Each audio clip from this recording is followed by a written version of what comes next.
at. Now, Steve Liebenthal with the On Your Side forecast. And here's a current look at Dorian with that potential of a 15-foot storm surge as it moves into the Bahamas. What that basically means, put simply, is the ocean is going to rise 15 feet as this storm system moves wherever it's moving, and the Bahamas is the target right now. But as you heard there, it looks like the track is now going to shift a little bit farther to the north. It's a Category 4 storm now, moving toward the Bahamas and slowing down as it does. That means it's slowing as it moves to the west, but it has been gaining strength. 150-mile-per-hour sustained winds now.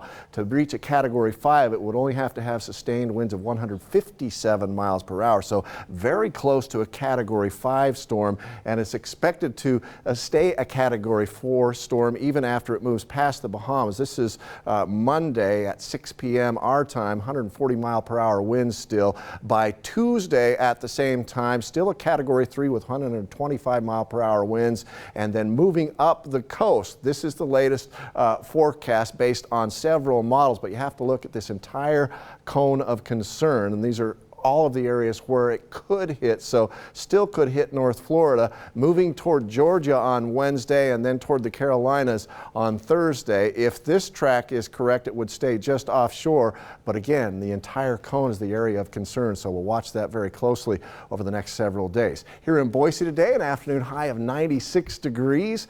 11 degrees hotter than the average of 85 for this date, but we're still at the point of the year when we can hit triple digits, and Ontario got close with an afternoon high of 99 degrees today. Tomorrow morning, 8 a.m., 65 degrees, by noon into the 80s, and tomorrow will look a lot like today with just the possibility of a few clouds popping up in the afternoon. 96 is our forecast high for tomorrow, and again, the average is 85.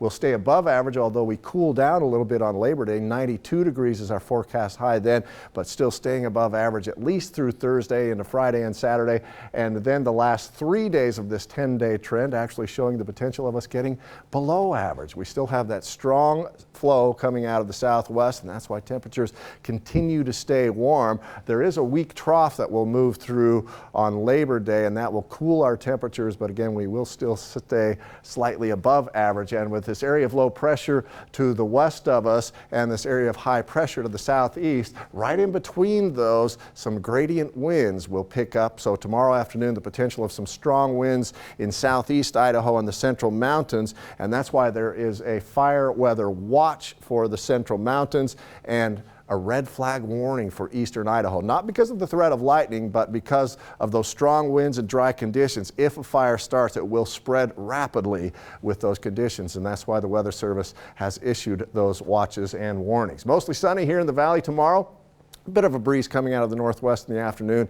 Afternoon highs in the mid-90s. Mostly sunny with that wind picking up in the afternoon. In the mountains tomorrow, we're looking at an afternoon high of 86 tomorrow in McCall. So very similar today. A few clouds popping up in the afternoon. Sunny with those afternoon winds around the Stanley area as well. 39 for the morning low, 85 for the afternoon high. And in the Magic Valley, sunny skies, wind picking up in the afternoon, 10 to 15 miles per hour. Afternoon highs also in the mid-90s. And our extended forecast shows slightly cooler temperatures on Monday. That's Labor Day. 92 is our forecast high, but we stay above average right through next Saturday. 87 next Saturday, still a few degrees warmer than average, but as you saw, there's the potential of us having afternoon highs in the 70s in about 10 days. And that is something we can all look forward to. I like it. Thank you, Steve.